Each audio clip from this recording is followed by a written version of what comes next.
Olá, queridos irmãos, queridos membros da Obra Lumen. Nós estamos aprofundando numa série de novos vídeos esse tema desse novo tempo que se aproxima na nossa comunidade, que é um tempo Filhos da Luz. Portanto, nós estamos aprofundando sobre a graça de sermos guardiões desse carisma, portadores e guardiões desse carisma. E sobre tudo aquilo que se torna uma tentação contra esse carisma, contra essa vocação, de forma muito particular, sobre o nosso mistério cristológico. Nós estamos reunidos em nome do Pai, do Filho, do Espírito Santo. Amém. Ave Maria, cheia de graça, o Senhor é convosco. Bendita sois vós entre as mulheres e bendito é o fruto do vosso ventre, Jesus. Santa Maria, Mãe de Deus, rogai por nós, pecadores, agora e na hora de nossa morte. Amém. Ó Maria concebida sem pecado, rogai por nós que recorremos a vós. Portanto, meus irmãos, hoje o tema dessa partilha é uma dúvida que muitas vezes é gerada. Podemos dizer uma tentação, exatamente contra o mistério cristológico, que é onde está o cerne do carisma, é de onde fecunda o carisma, é de onde fertiliza o carisma. E de fato, como inimigo, ele tem medo desse mistério da vida de Cristo. Foi exatamente porque o Verbo se encarnou que o inimigo se rebelou contra Deus. Quando ele diz, eu não posso me abaixar para um Deus que se faz carne. E ainda mais, através de uma mulher, através de uma criatura humana, não posso. Não sou capaz de humilhar ao ponto de me abaixar para um Deus que se faz homem. Não posso aceitar. Portanto, o inimigo, ele tem pavor da encarnação do Verbo que se dá através da Virgem Maria.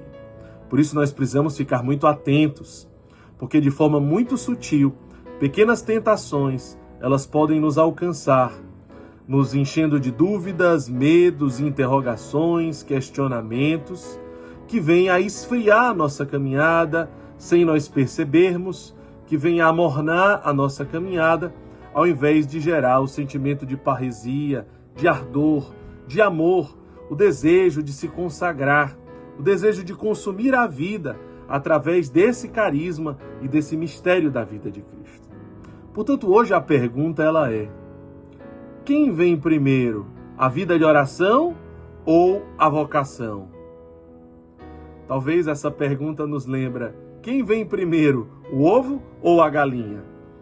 Porque o que significa esse questionamento? Primeiro vem a vida de oração, que nos leva ao mistério cristológico, que nos leva a Jesus abandonado, que nos leva ao Emanuel, ou primeiro vem o Emanuel, que nos leva à vida de oração?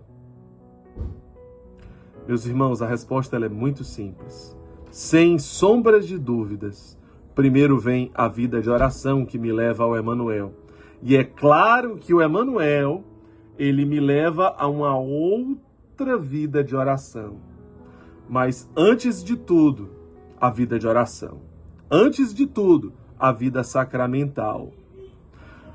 Porque seria como se perguntar, primeiro o cristianismo ou primeiro a vocação Lumen?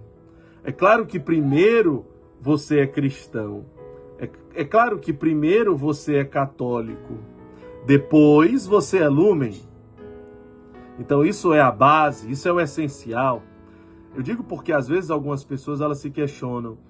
Mas primeiro eu me sinto chamado a comungar, a rezar, e só depois que eu me sinto impulsionado a ir numa praça, a ir numa comunidade, num centro social. Então será que eu estou no sentido inverso daquilo que o carisma prega, a comunidade? Será que é porque então eu não tenho o carisma? Nada a ver. Não tem nada a ver. É claro que primeiro você vai se sentir chamado, sim, à vida sacramental, a você se confessar, a você comungar, a você participar da Santa Missa, a você ter uma vida de oração. E é claro que tudo isso vai te levar ao encontro do Emanuel. né? E é muito claro quando nós lembramos de uma das mensagens que o Santo Padre, o Papa Francisco, enviou para nós no ano de 2017, para a Obra Lumen, na ocasião do Encontro com Deus Tem Jeito, quando ele disse: se você deseja verdadeiramente encontrar a Cristo, você deve procurar Cristo naquele que mais sofre. Então, verdadeiramente encontrará Cristo como resposta à sagrada comunhão recebida. Como resposta à sagrada comunhão recebida. Encontrar o Emmanuel, veja o que o próprio Papa falou para nós. Então isso é muito claro, isso é muito óbvio para o nosso próprio carisma, para a nossa própria vocação. Se você deseja encontrar a Cristo, você precisa encontrar a Cristo verdadeiramente naqueles que mais sofrem, o Verbo encarnado, o Emmanuel, conforme Mateus 25:40, como resposta à sagrada comunhão recebida. Não é à toa que tantas vezes, antes de uma pastoral de rua, antes de um projeto Jesus nas Ruas, um bom samaritano, nós agendamos a participação na Santa Missa, a celebração da palavra, exatamente porque precisamos nos preparar. Quanto melhor nós nos preparamos, mais profunda é a experiência com Emmanuel.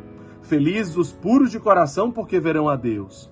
Muitas vezes as escamas estão nos nossos olhos, as vendas estão nos nossos olhos. E é claro que a vida sacramental, a vida de oração, vai fazer com que essas vendas caiam. Como é importante entender isso, meus irmãos. Não existe vocação sem santidade. Então, primeiro sim, é o Evangelho. Primeiro é o desejo de santidade. Primeiro é o desejo de ser igreja. Depois disso é que vem uma vocação. Uma vocação, ela vem depois disso. E é claro que uma vocação, que um carisma, me leva a viver muito mais profundamente o ser católico. Me leva a viver muito mais profundamente o ser cristão. A viver o Evangelho, a encontrar a santidade. É claro que essa experiência com Emmanuel, ela vai reverberar em todas as áreas e as dimensões da minha vida. E isso é muito profundo, né? Agora, alguém pode dizer: mas eu nunca fiz uma experiência sincera, uma experiência pessoal, como o Santo Padre disse na carta que nos enviou. Como o Frei Raniero Cantalamessa, cardeal, nos diz, como São Francisco de Assis, São Pio de Pietrelcina, Santo Antônio de Pádua, Santa Teresa de Calcutá, Santa Dulce dos Pobres, Santa Baquita e tantos outros, Charles de Foucault e tantos outros que fizeram essa experiência pessoal. Aí você diz talvez: mas eu não fiz a experiência. Será também que é porque eu não tenho carisma? Nada a ver, mais uma vez. Porque essa experiência é para todos, ela não é exclusiva para quem é lumen, é uma experiência da igreja para a igreja. Quantos irmãos de outros carismas, junto conosco, estão fazendo a experiência com Jesus abandonado, com o Emmanuel? Porque sim, nós somos chamados a ofertar esse mistério, a ofertar esse carisma. Eu só posso amar aquilo que eu conheço. E se eu não conheço uma parte da vida de Cristo, um mistério da vida de Cristo, eu não consigo amá-lo em plenitude. Porque me falta o conhecimento de algo e eu só posso amar aquilo que eu conheço. Me falta o conhecimento de uma parte da vida de Cristo. E quando eu conheço Ele por completo, quando eu conheço Ele em plenitude, eu sou capaz de amá-lo em plenitude. Ou então, outra tentação que você pode dizer assim: eu fiz a experiência sincera, mas eu não vejo os frutos reverberarem na minha vida. Será que é porque também eu não tenho carisma? Nada a ver, mais uma vez. Outra tentação. Porque reverberar frutos na sua vida também é uma experiência da igreja e para toda a igreja. Não é exclusiva nossa. Claro que não. Então é óbvio que aí você pode assistir o vídeo Como Potencializar a Fecundidade do Mistério Cristológico na nossa vida espiritual. O que a experiência com Emmanuel ela gera em mim? No movimento de descida, no movimento de saída, no movimento de esvaziamento, de perdão, de reconciliação, de ir ao encontro do outro, de quebrar a indiferença, o egoísmo, o relativismo, nas relações conjugais, matrimoniais, filiais, de fraternidade na minha vida comunitária, na minha família, na minha profissão, em tantas coisas. Então, se eu não consigo permitir que essa experiência reverbere frutos, aqui está um outro problema, que não tem nada a ver em não ter o carisma, mas uma tentação. mais uma tentação. Então, o que difere um membro da Obra Lumen depois de você fazer uma experiência pessoal com o Emmanuel? Depois de você testemunhar que essa experiência reverbera frutos no seu ministério, na sua vida, né, na sua família, no seu trabalho. Depois que você entende isso, porque as suas mãos tocaram, os seus olhos viram e frutos maravilhosos foram gerados, então agora você deseja anunciar aquilo que os seus olhos viram, aquilo que as suas mãos tocaram.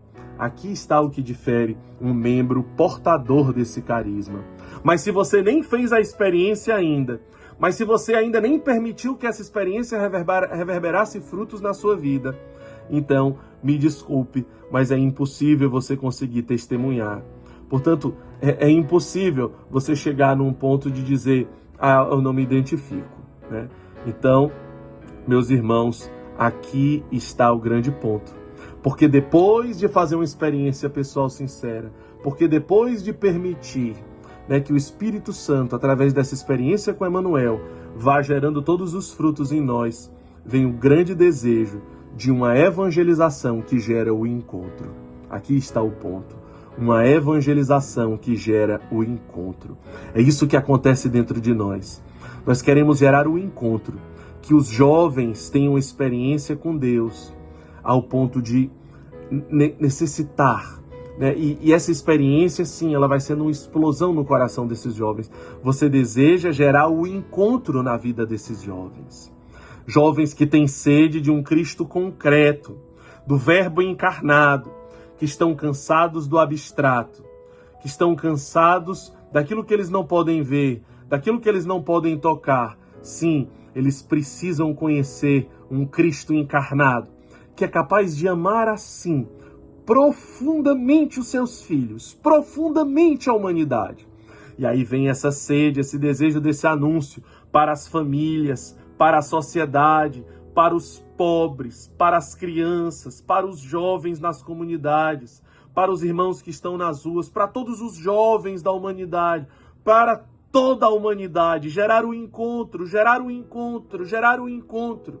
Um encontro que gera uma grande transformação, um encontro que gera uma grande ressurreição. Portanto, o que deve acontecer primeiro? Quem nasceu primeiro, o ovo ou a galinha? A vida de oração ou a vocação? É claro que é a vida de oração. É claro que é o ser cristão, porque não existe nenhuma vocação sem a santidade. Mas esta vocação, ela vai gerando, de forma exponencial, nos diz a teologia dos carismas. E aí talvez você ainda não tenha provado disso. O que uma vocação é capaz de verdadeiramente fazer na sua vida espiritual, fazer na sua alma, realizar no seu coração. Nos abramos então no dia de hoje, para que, a partir de que conhecereis a verdade e a verdade vos libertará, esta verdade nos chama, essa verdade nos convida a realizar algo maravilhoso em você. Que Deus nos abençoe, em nome do Pai, do Filho e do Espírito Santo. Amém.